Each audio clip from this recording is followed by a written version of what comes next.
Jadi kita mau bahas tentang ini ya, kaitan stres sama kebahagiaan. Ini sebetulnya tema ini sudah saya diskusikan dari jauh-jauh hari, jadi sudah berdasarkan kesepakatan bersama gitu nih. Nah, ini kita kenalan dulu dong sama yang namanya stres gitu ya. Karena kan banyak nih orang-orang yang ketika dia punya masalah, merasa tertekan, akhirnya banyak, kok aku nggak bahagia ya? Coba deh mungkin Om Dokdes bisa kasih pengantaran dulu tentang stres, kemudian tentang bahagia itu seperti apa. Baru nanti Kak Kowim saya akan kasih pertanyaan atau mungkin bisa menambahkan gitu ya. Silakan. Mengurangi. Kowim itu kalau tak mengurangi saya itu mengurangi. Kowim itu kerjain aja dia. Anak ini harus dikerjain. Oke, ya selamat malam. Selamat malam. Ya selamat malam. Semuanya, salam sehat, salam bahagia, salam sejahtera. Ya, kalau yang ditanya apa hubungannya stres sama bahagia, kayaknya mereka hubungannya baik-baik saja deh. Gitu ya. Nah, hubungan mereka itu baik-baik saja. Maksudnya begini ya. Sebetulnya ya istilah positif, negatif, itu manusia ngarang-ngarang aja lah. Ya tidak ada. Itu. Positif, negatif itu kalau yang merugikan itu disebut negatif. Kenapa? Kok negatif jadinya jelek gitu ya? Kalau listrik itu nggak positif, nggak ada negatifnya, ya nggak bisa nyala. Gimana coba? Mana yang lebih bagus? Ini kalau kita ngobrol soal, makanya kita epistemologi itu dibuat manusia itu ya untuk memuaskan manusia itu sendiri. Nah, psikologi itu dalam jangka waktu yang lama itu ya bukan untuk memuaskan pasiennya, tapi memuaskan psikolognya karena rasanya sudah membantu lengkap gitu ya. Pasiennya tetap gendeng atau enggak urusan. Pokoknya psikiater atau psikolognya udah melakukan apa yang harus mereka lakukan. Ya gitu ya. Jadi ya psikologi itu untuk diri sendiri, bukan untuk orang lain. Ya, jadi pemahaman tentang psikologi itu ya untuk psikolognya sendiri, bahwa yang pasiennya itu tetap depresi lah, urusanmu ya, derita lu gitu ya. Habis pulang ya udah psikolognya nggak mikirin gitu. Nah, tapi kalau kita berbicara mengenai stres apa namanya atau kebahagiaan gitu, kalau kembali sebetulnya yang disebut kebahagiaan pada binatang pada umumnya itu agak sedikit beda, atau bahkan bedanya banyak dengan manusia gitu. Karena manusia ini cemasnya itu bukan karena kondisi yang biologis, dihadapi secara biologis saja gitu ya. Kondisi yang di karang-karang sendiri itu akhirnya bisa membuat manusia itu gelisah itu ya, bahwa kalau dibilang apakah binatang-binatang itu bisa merasakan bahagia, bisa gitu, bisa gitu, bisa, bahkan tikus pun itu bahagia gitu ya. Kebahagiaannya tikus itu pernah diteliti tahun 60 itu ya. Tahun 60 itu sebetulnya peneliti ini sedang mencari di mana letaknya memori. Jadi sejak tahun 20-an itu orang-orang itu terobsesi. Memori itu disimpan di mana gitu ya. Sehingga tahun 60 itu ada 2 peneliti yang mencari itu ya, mencari letaknya memori itu di mana. Lah malah nemu pusat emosi gitu ya. Pusat emosi gitu. Memang demikian gitu ya. Cara peneliti atau cara saintis mencari sesuatu itu ada pendekatan yang berbeda meskipun sama-sama mencari sesuatu yang ada gitu ya. Misalnya Kowim ini ya, caranya ini. Kalau Kowim itu terus kemudian malam-malam jalan terus kunci sepeda motornya itu jatuh, kelotak gitu.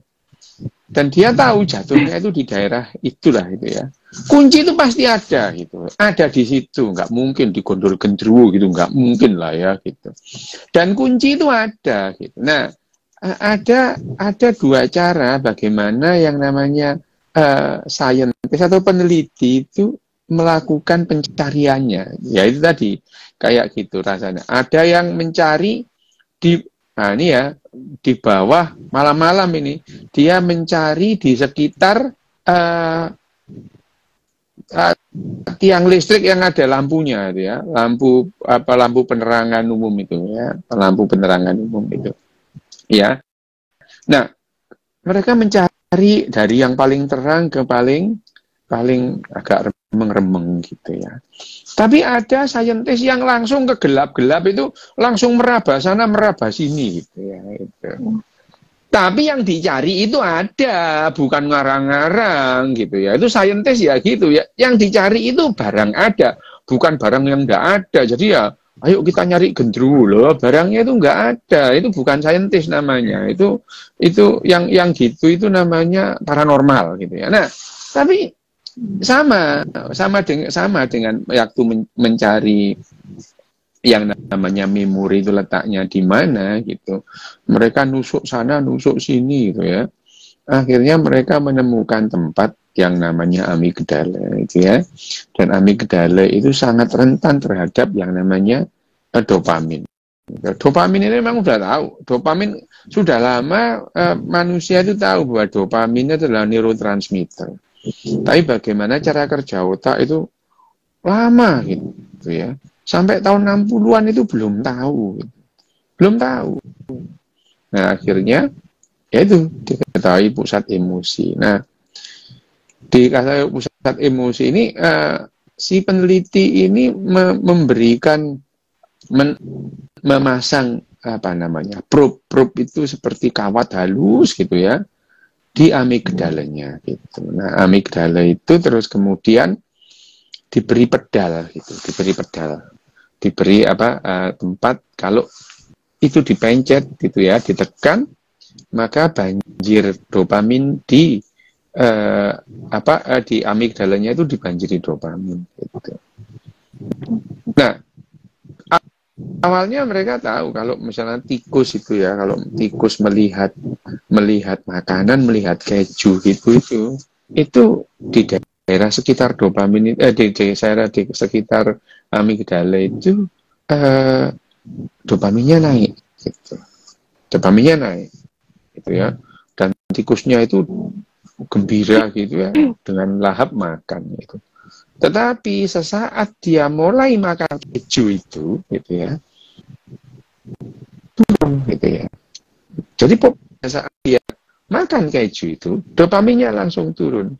Kebahagiaan di otak tikus ini hilang, gitu. Kebahagiaannya hilang, gitu ya. Nah, tapi yang namanya kebahagiaan ini membuat tikus-tikus itu mencoba untuk melakukan lagi karena yang namanya kebahagiaan itu candu itu memberikan kecanduan. Otak kita itu kecanduan perasaan gembira, perasaan bahagia gitu ya. Itu yang diketahui saintis waktu itu. Nah, kemudian saintis itu memasang pedal tadi itu, kalau pedalnya dipencet akan banjir dopamin gitu. Lah kok tikusnya itu mencet pedal itu terus itu ya. Mencet pedal itu terus. Dikasih makan itu enggak mau itu. Wis pokoknya mencet aja. Disuruh milih antara makanan dan kebahagiaan, yang dipilih kebahagiaannya. Itu enggak makan dia itu. Dipencet akhirnya tikus ini mati dalam kondisi bahagia. Mati gembira, euforia sampai mati gitu ya. Euforia sampai mati. Nah, itu yang dinamakan sisi gelap dari kebahagiaan. Kebahagiaan itu bisa membunuh itu ya. Bisa membunuh kalau kebahagiaan itu tidak hilang-hilang dan dia kehilangan selera makan. Itu yang terjadi pada orang-orang jatuh cinta, tidak mau makan itu. Saking senengnya itu. Saking senengnya dia tidak mau makan itu. Tidak bisa tidur, tidak mau makan gitu ya. Itu orang yang jatuh cinta itu. Orang jatuh cinta itu tidak bisa tidur, tidak mau makan, saking bahagianya. Gitu. Maksudnya itu ya dikasih makan tidak mau dia. Kemana-mana ingat kamu. Gitu. Aku mau makan, ingat kamu. Ya, aku mau tidur, ingat kamu. Gitu. Sampai mau beol, lihat toilet, ingat kamu juga. Gitu. Itu yang terjadi. Jadi pada dasarnya yang namanya kebahagiaan di sini itu adalah perasaan excited pada otak binatang pada saat dia menemukan sesuatu. Itu yang namanya bahagia. Nah, yang terjadi adalah kebahagiaan kalau waktu yang lama itu akan membuat motivasi kehidupan itu turun gitu ya. Ya itu. Motivasi kehidupan itu menurun itu. Jadi yang namanya tadi itu, kenapa kok bisa perasaan itu bahagia? Kenapa yang namanya mendadak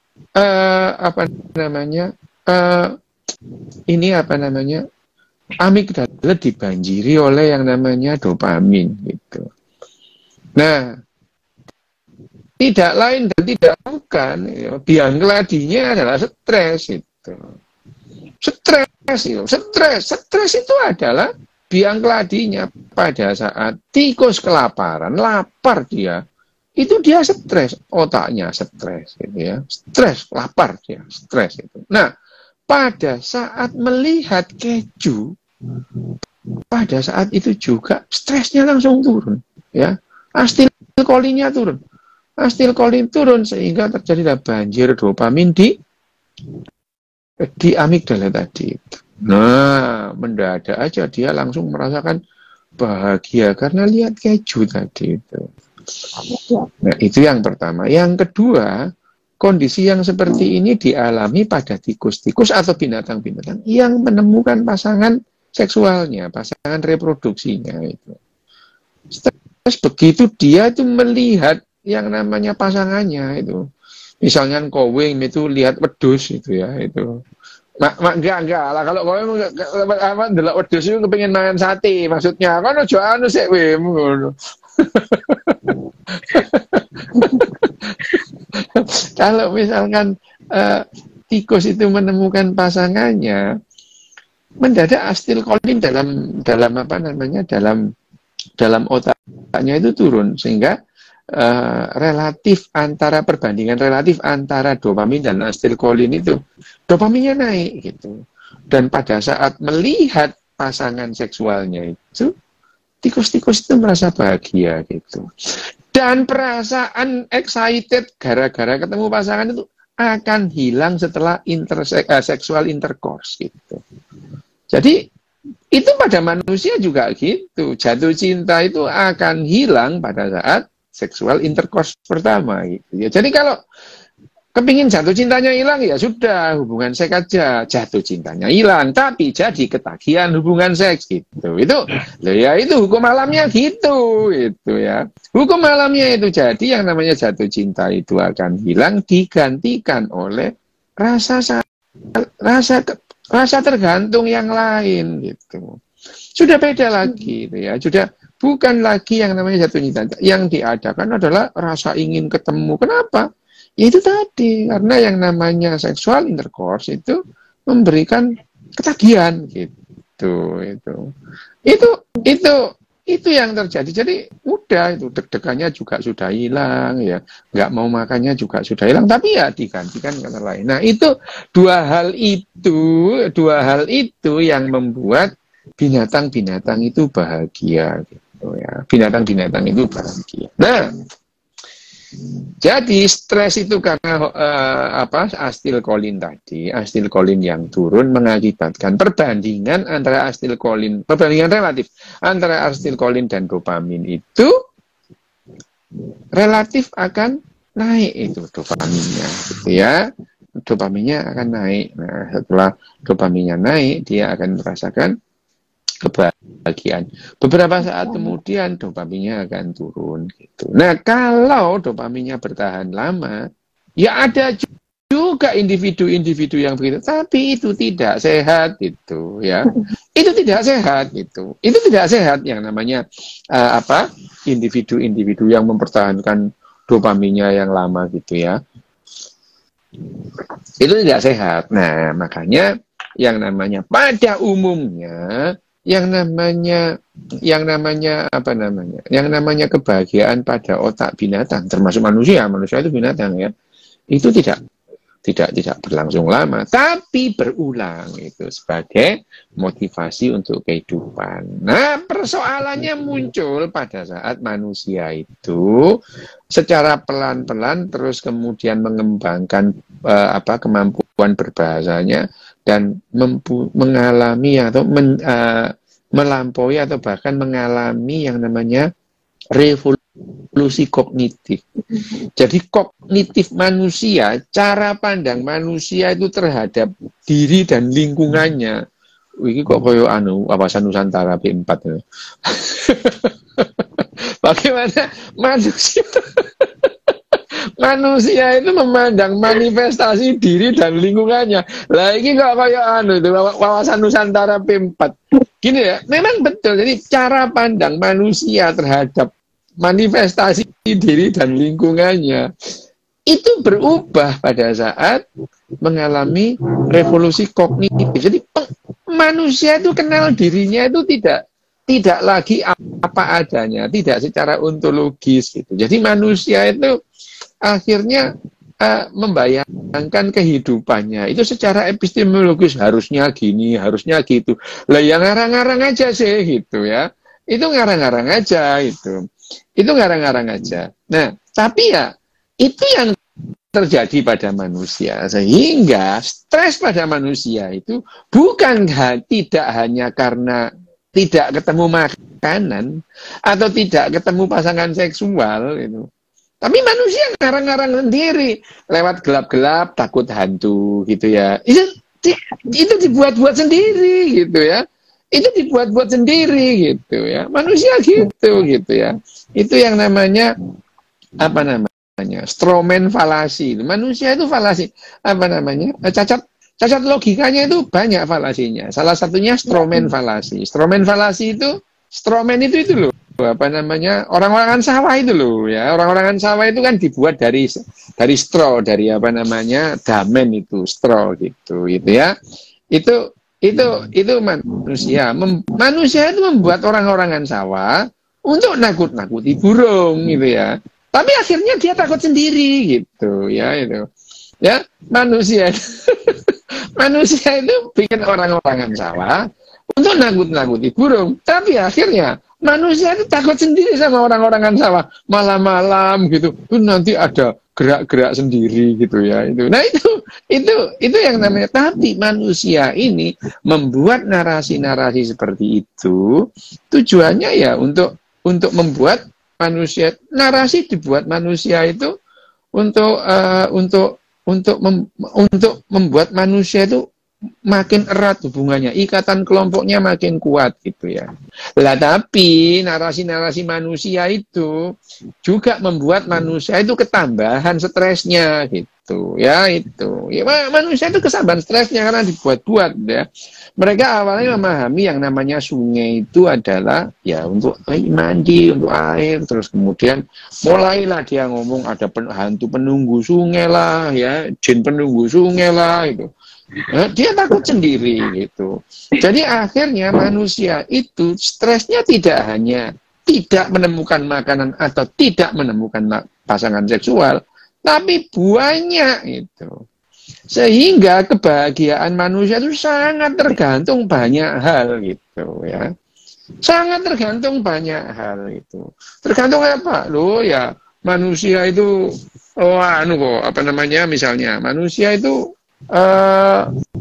tanggal 25 aja nerima apa namanya surat deg-degan. Ini jatuh tempo apa namanya cicilan, deg-degan gitu. Ada di telepon nggak kenal, waduh ini debt collector ini mau nagih pinjol lo ya. Jadi akhirnya manusia itu banyak yang membuat dia cemas gitu.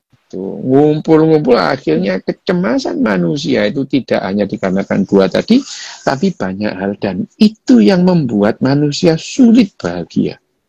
Manusia itu sulit bahagia gitu. itu sulit bahagia. Hanya saja secara evolusioner akhirnya manusia itu juga membuat kesenangan-kesenangan semu itu ya.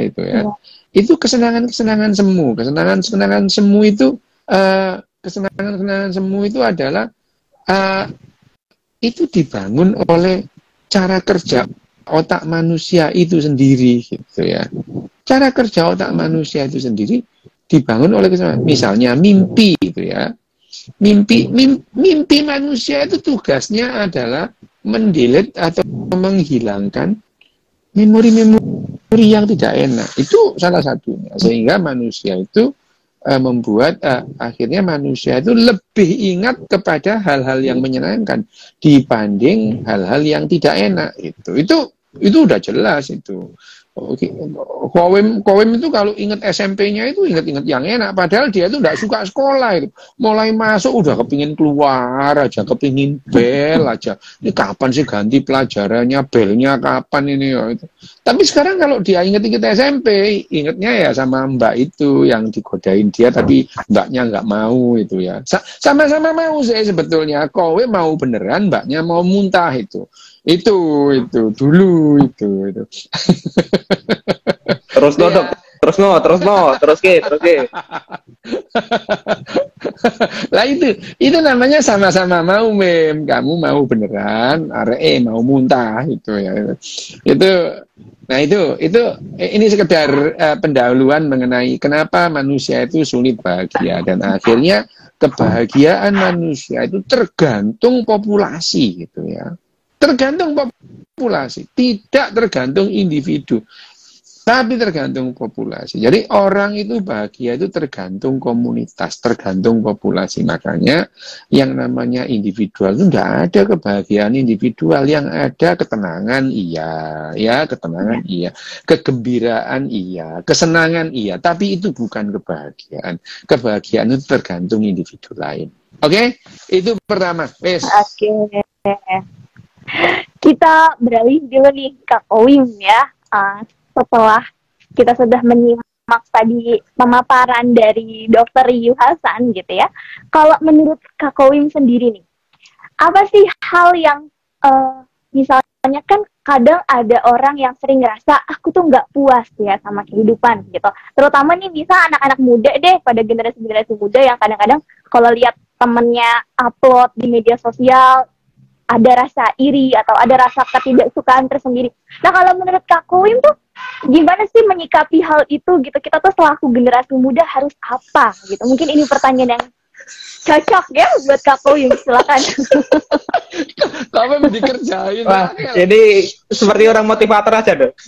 Saya motivator aja dong. Ini dari dikerjain Rahel, syukur, ayo terus dong, ayo. Ya, itu kalau kita kemarin kan bahas kayak yang bahas filsafat stoikisme dulu kemarin. Stoikisme.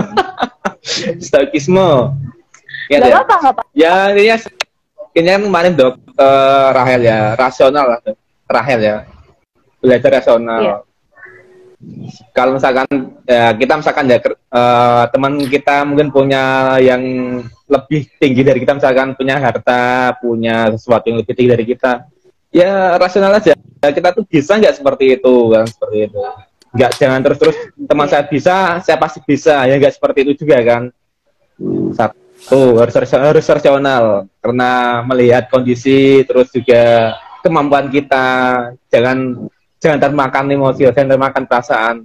Seperti itu aja sih, harus rasional. Oke, terima kasih Kak Owim jawabannya, berarti rasional gitu. Ini mudah-mudahan nih bisa diambil ininya, pembelajarannya gitu selaku terutama untuk anak-anak muda. Janganlah kawan-kawan iri dengan teman-teman kalian sendiri ya. Saya cara otak kita aku tunggu ya. Mungkin Dokes mau nambahi. Ya, mungkin Om Dokter. Ya. Tapi kau memang sudah cocok jadi motivator. Kayak iya sih ya. Betul. Kalau memang. Lah jadi ini jalan ini kau memang lamis. Ya memang. Ya tapi ya enggak begitu loh ya cara kerja otak. Aku tunggu ya. Aku saya tak ngombe dhisik. Oke ya. Jadi kalau kita ini kok pemilu kayak yo loh, kok soal kayak yes. Tapi ya enggak gitulah ya cara kerja otak itu. Ya enggak bisa. Orang itu enggak bisa dia apa? Ambil positifnya saja lah ya, apa ambil positif itu ya gak jelas hari ini ya. Ambil positif itu lah kan masalahnya tuku baterai, Pak saya beli positifnya ya lah ya nggak bisa gitu itu kehidupan ini satu paket gitu loh ya gitu ya. Jadi ambil positifnya lah yang nggak bisa gitu. Ambil positifnya kami kehidupan ini kita ambil satu paket yang ya ada semua. Nggak bisa kita ambil positifnya.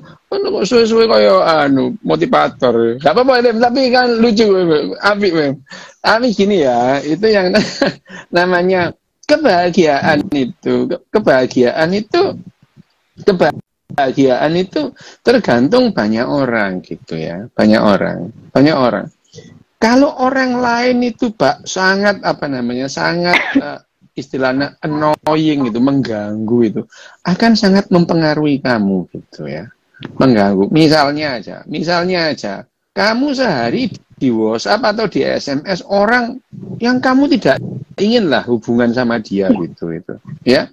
Itu mengganggu gitu. Jadi bahwa kebahagiaan kita tidak tergantung sama orang lain. Loh kata siapa itu? Kebahagiaan itu sangat tergantung banyak orang gitu.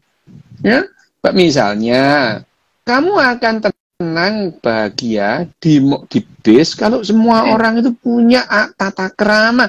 Di bis itu gimana gitu ya. Tertib, diem, ndak nyalain handphone gitu ya. Terus kalau ada orang tua dipersilakan duduk gitu ya.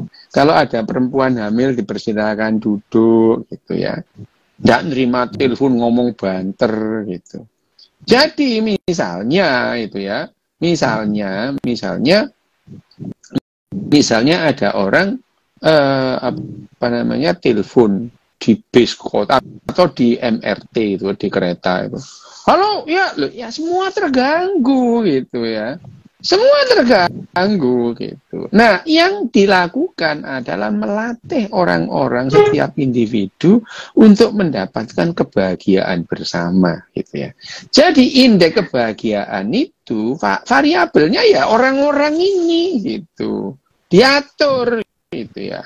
Diatur, dilatih apa? Dilatih berempati ya. Itu dilatih berempati dia itu, dilatih tidak trespass gitu ya, tidak ganggu gitu ya, tidak ganggu orang gitu, tidak ganggu orang. Nah itu yang namanya lo suka-suka, iya suka-sukamu itu lo ganggu orang gitu ya. Kemarin juga ada gitu ya, orang itu kan kebahagiaannya beda-beda, enggak kebahagiaannya sama, mereka senangnya beda-beda, yang satu seneng rawon, satunya seneng soto gitu ya. Tapi kalau mereka makan bareng, lo ya harus ada yang ngalah. Ya wis makan rawon naik gitu, ya itu. Nah itu yang mengatakan manusia itu bahagia gitu. Nah kalau manusia itu bahagia suka-suka sendiri, lo ya tidak menemukan kebahagiaan gitu. Tidak menemukan kebahagiaan. Kebahagiaan itu tergantung memang gitu, tergantung orang lain. Misalnya. Salah satu survei kebahagiaan itu ditanya, kalau kamu sakit, kira-kira pemerintahmu itu peduli nggak sama kamu gitu, ya? Ya, masyarakat yang bahagia tentu merasa pemerintahnya peduli gitu. Kalau kamu ketinggalan handphonemu di kantor atau di pasar, kamu panik nggak gitu? Mereka bilang nggak panik gitu loh. Ketidakpanikan orang yang kehilangan handphone itu memerlukan seluruh komunitas itu tidak memegang barangnya orang lain gitu ya, tidak trespass gitu ya, tidak trespass itu tidak memasuki wilayah pribadi orang lain, itu adalah faktor-faktor kebahagiaan. Itu faktor-faktor kebahagiaan. Bahwa semua orang itu mempunyai kegemaran, kesenangan. Lah iyalah ya gitu. Misalnya Kowim suka dangdut, nyetel dangdut, tipnya dibawa kemana-mana itu ya, tipnya bawa itu dibawa, bawa naik bis, nyetel lagu lagunya Ida Laila, siksa kubur lah ya, orang sabis takut semua gitu dengerin siksa kuburnya Kowim gitu. Nah ini adalah Kowim itu membuat ketidakbahagiaan gitu, ketidakbahagiaan pada semua orang. Nah jadi kalau kamu itu membuat orang lain tidak tenang itu, ketahuilah kamu itu adalah sumber ketidakbahagiaan dalam komunitas itu. Dia itu loh bikin orang tidak tenang itu ya. Wah, orang di WhatsApp nggak balas WhatsApp, di WhatsApp lagi. Loh kamu itu ya ngerti yo kalau WhatsApp nu nggak dibales, iku wis lah yo. Wes kapan-kapan naik kalau wes balas orangnya mau balas, nah itu gitu. Itu yang begitu-begitu itu tidak diajarkan tapi dilatih gitu ya. Itu dilatih gitu. Dilatih. Nah, makanya itu yang namanya manusia itu tergantung kebahagiaan, tergantung individu lain, entah itu orang, entah itu anjingnya. Manusia berdua dengan anjing dia bisa bahagia bareng gitu ya. Tapi kalau kesenangan ya sendiri. Karena dengan anjing itu manusia itu malah dia itu mencarikan makanan gitu ya. Pupuknya kotor dibersihin sama manusia gitu ya. Nah itu merupakan itu kebahagiaan itu ya, kebahagiaan bahwa orang lain melakukan pekerjaan-pekerjaan yang pada dasarnya itu membantu individu lain, itu menghasilkan kebahagiaan gitu. Kebahagiaan komunal, kebahagiaan bersama. Itu yang dikejar, yang namanya bahagia pada manusia. Manusia tidak bisa bahagia sendiri. Oke. Baik, dokter. Terima kasih. Kak Kowim ada tambahan? Mungkin? Mengambil positifnya, Wim. Ayo, diambil positifnya, Wim. Enggak. Yang bilang ngambil positifnya siapa? Tak bilang rasional kok. Maksudnya, ya tahu diri lah. Masa mau iri sama orang yang kayak dokternya tahu diri lah. Maksudnya, nggak mungkin aku ini dengan dokter kan, nggak mungkin. Lo tahu diri itu juga perlu latihan, Wem. Tahu diri lalu banyak. Ya iyalah, latihan udah bener latihan. Nah bener. Itu tahu diri lalu. Ke orang itu kalau nggak tahu diri ya dikasih tahu ya tetap nggak tahu diri gitu. Ya Wem, ambil positifnya Wem. Ini lewat aku negatif semua dok, di otakku negatif semua.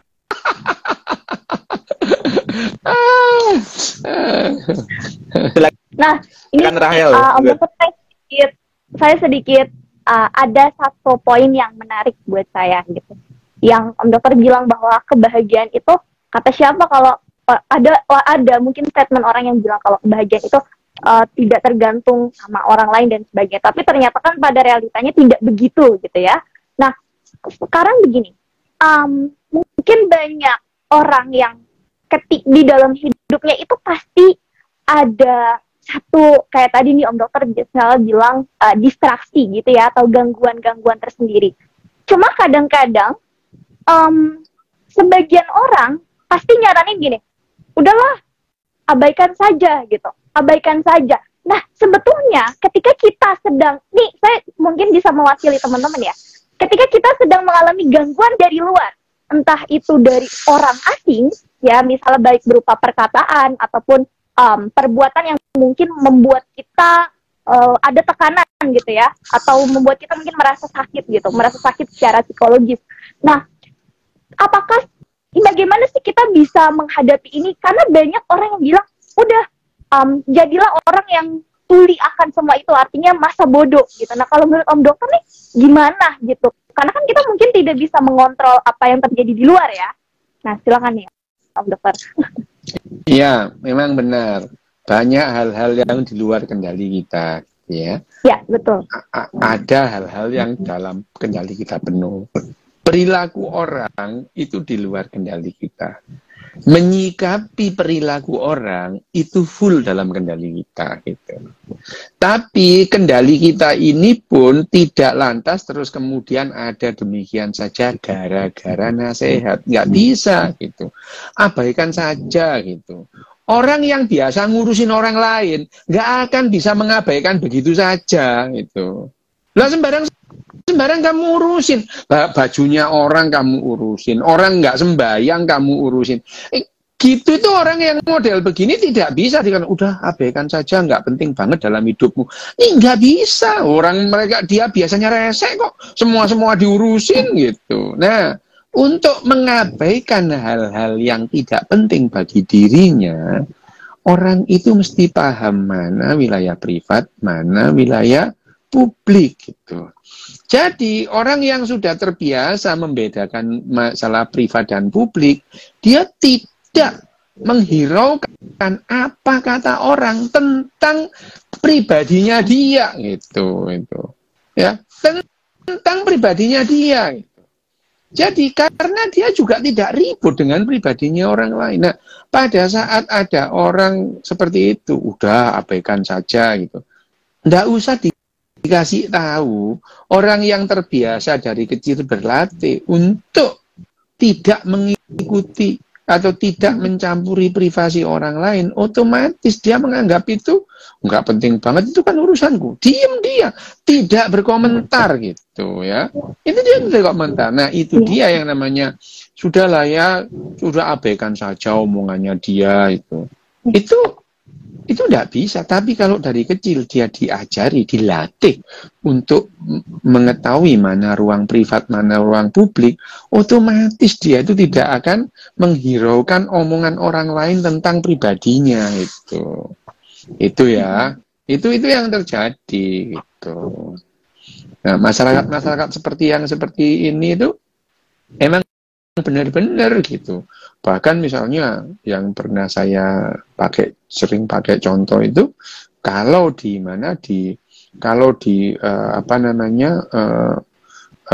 restoran misalnya ya, masuk di restoran gitu. Restoran itu masyarakat yang sudah terlatih tidak mencampuri urusan pribadi orang lain. Di restoran ada orang menjatuhkan piring, prompiang gitu. Mungkin dia kaget ya, tapi dia akan berusaha memalingkan wajahnya, nggak melihat itu. Karena itu, udahlah ya, itu urusan individual, urusan pribadi, bukan urusan bareng-bareng gitu ya. Nah, kalau di suatu tempat kan, warna kerompiang gitu, langsung malah dilihat terus tanya, apa, berantem ya sama suaminya ya? Itu istrinya yang jatuhin tadi ya? Loh, jadi panjang ceritanya gitu lah. Bayangin aja, orang yang jatuhin piring, kalian yang ribut loh. Orang yang begini ya nggak bisa disuruh bilang, abaikan saja, orang kebiasaannya semua diurusin gitu. Ya. Baik. Jadi itu katanya Ical di videoin ya Ical, dibuat konten gitu, orang mecahin piring gitu. Emang Ical kelakuannya Ical itu. Nah, ini ada satu pertanyaan dari audiens, tapi sebelum kita beralih, mungkin Kak Koim ada ini nggak sih tips? Kan banyak nih labeling yang disematkan ke orang. Jangan, tapi serius. Misalnya tentang generasi baperan gitu ya, menjadi orang yang baper dan sebagainya. Sebenarnya kalau menurut Kak Koim tuh wajar nggak sih kalau kita misal pada saat menghadapi stresor dari luar, terus kita merasa ada bau perasaan sedikit gitu?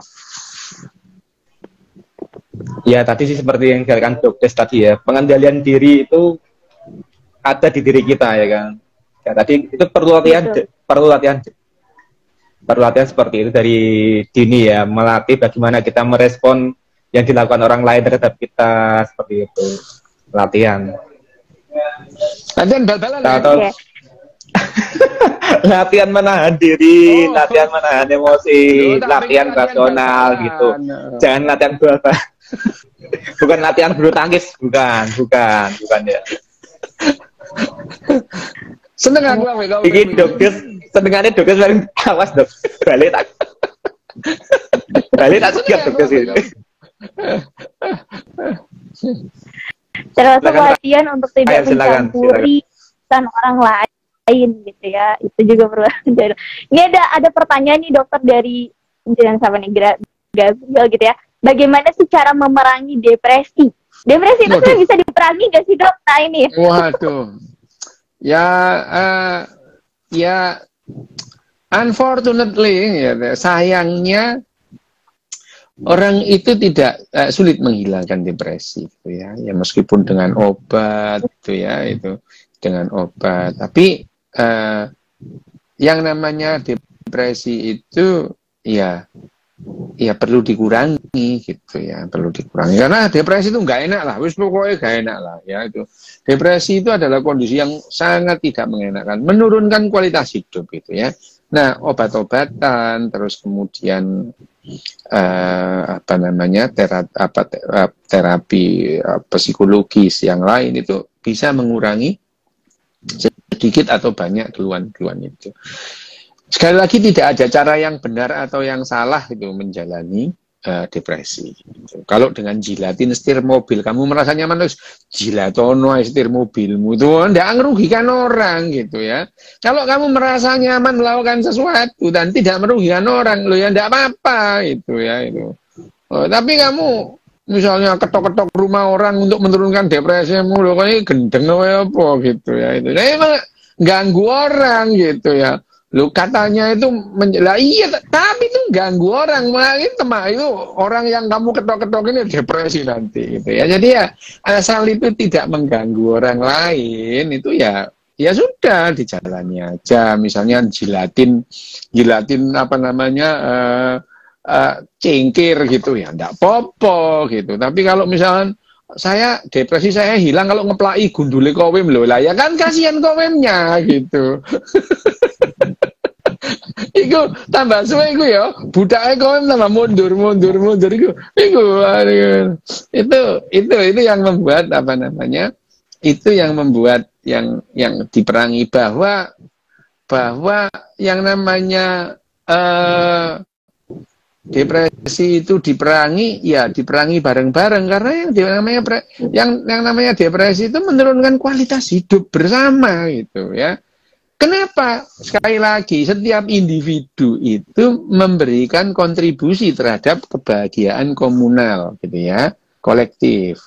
Nah, kalau misalkan bayangin aja ada 100 orang yang 5 depresi, ini ya komunitas 100 orang itu kualitasnya akan turun gitu ya.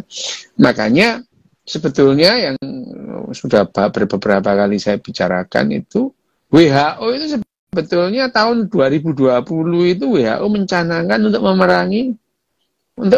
memerangi depresi itu gitu ya. Tahun 2020 itu ditetapkan September ketemu Oktober itu ditetapkan bahwa habis rapat 1 bulan penuh itu ya, terus kemudian akhirnya teman tahun 2020 adalah difokuskan untuk memerangi depresi karena 1 dari 5 orang itu pernah depresi dengan berbagai macam gradasi gitu ya. Itu waktu itu WHO mencanangkan dengan hashtag Let's Talk gitu. Let's Talk itu ayo bicara itu bukan kamu yang ngomong gitu ya, tapi orang yang depresi itu loh diajak ngomong, bukan orangnya diem kamu ngomong ngecacek dari pagi sampai pagi lagi. Wah, apa itu tapuk sandal ngono ya. Jadi let's talk itu maksudnya itu bukan kamu yang ngomong, orang yang depresi itu loh biar ngomong gitu ya.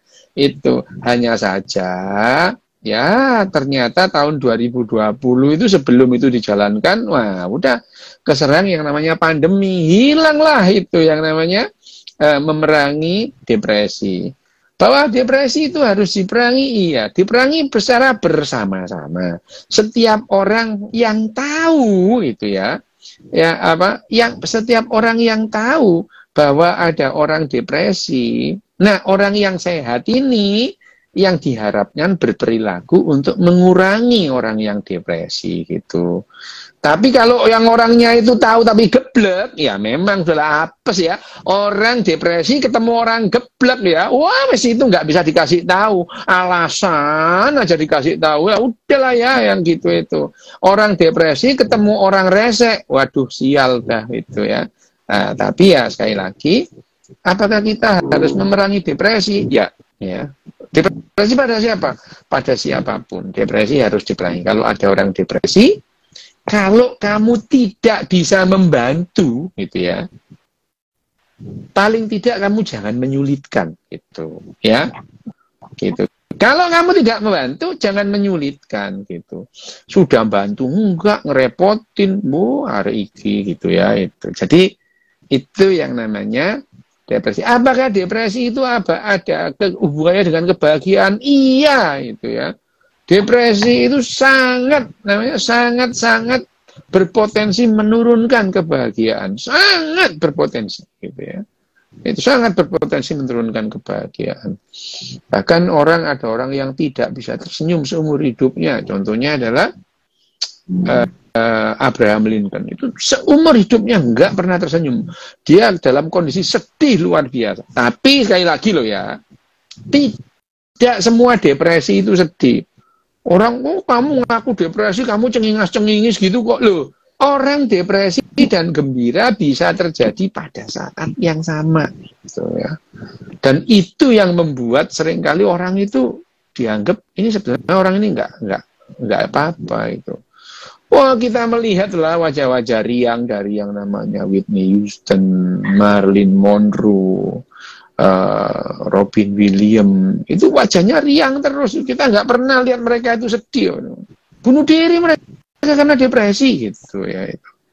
Ya, jadi kalau kita memerangi depresi dari diri kita adalah ya tadi. Tapi memang kalau orang tidak dilatih untuk tidak dilatih untuk untuk peduli, gitu ya, resek, dia nggak paham bahwa dia itu resek, gitu ya, itu.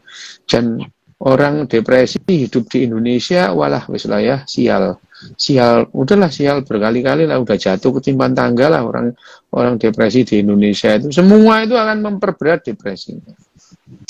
Kira-kira gitu, Rachel. Baik. Terima kasih atas jawabannya. Ini Om Dokter juga nanti akan siap-siap lagi nih kayaknya ya, mau live lagi. Jadi teman-teman kalian aja udah ya. Sama Ibu SWD KLLC, sumbangan wajib dana kecelakaan lalu lintas jalan. Namanya singkatan loh, Dani itu. Dani itu loh namanya singkatan. SPKDN. Wow, Dani itu singkatan namanya SWD KLLC, sumbangan wajib dana kecelakaan lalu lintas jalan itu. Nah, ya kita langsung ini aja deh ke poin kesimpulan ya. Dan saya juga mohon maaf kalau ada beberapa hal yang mungkin orangnya sama ini orangnya SBD KLLC. Oh iya, datang nih Bu Kusumawardani.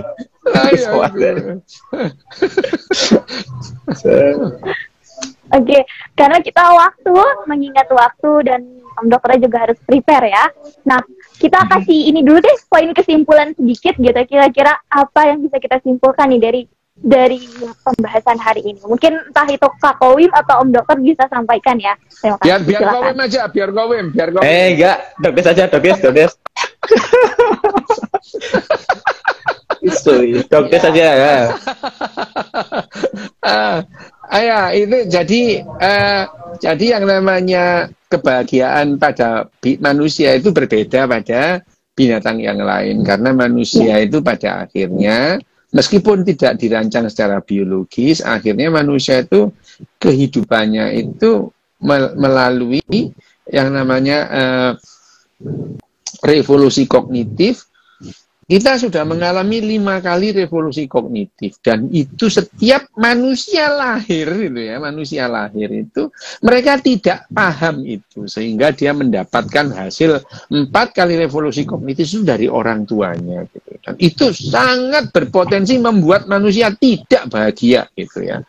Itu membuat manusia stresnya tinggi, tidak bahagia, sehingga tapi sekarang kita menemukan cara bagaimana ngakali itu semua supaya manusia itu bisa gembira. Karena yang namanya bahagia itu satu, manusia tergantung individu lain.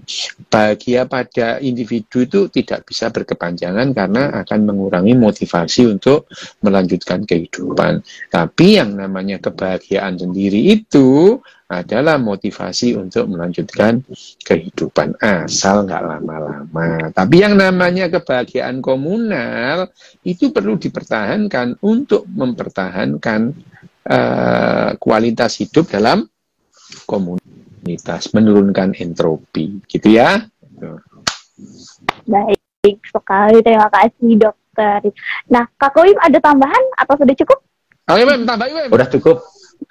Nah, enggak cukup. Ya. Nambahi waktu nanti. Nambahi waktu. Enggak ada. Ya Rahel, silakan Rahel. Enggak ada. Baik, terima kasih. Artinya kita sama-sama harus bisa bagaimana kita supaya tidak mengganggu apa yang menjadi kepentingan orang lain. Bedain sama kepentingan diri kita sendiri sama dengan kepentingan publik. Jadi diharapkan kita tidak menjadi orang-orang yang toksik untuk merusak kebahagiaan orang lain gitu ya. Nah, terima kasih. Tapi teman-teman, satu hal yang diambil ini bukan bulian ya. Artinya gitu, kita bisa ambil pelajaran itu dari mana aja gitu, dari perspektif mana aja. Kak Koim sebagai narasumber juga pasti punya perspektif yang berbeda-beda. Tentu kita harus bisa menghargai dan juga mengambil pembelajaran dari apa yang telah dikemukakan. Terlepas dari benar atau salah, itu yang baiknya. Kau bener terus. Itu ya teman-teman ya. Bener. Akhir kalau kita ngomong lagi bisa komen ya. Ya kita kerjain.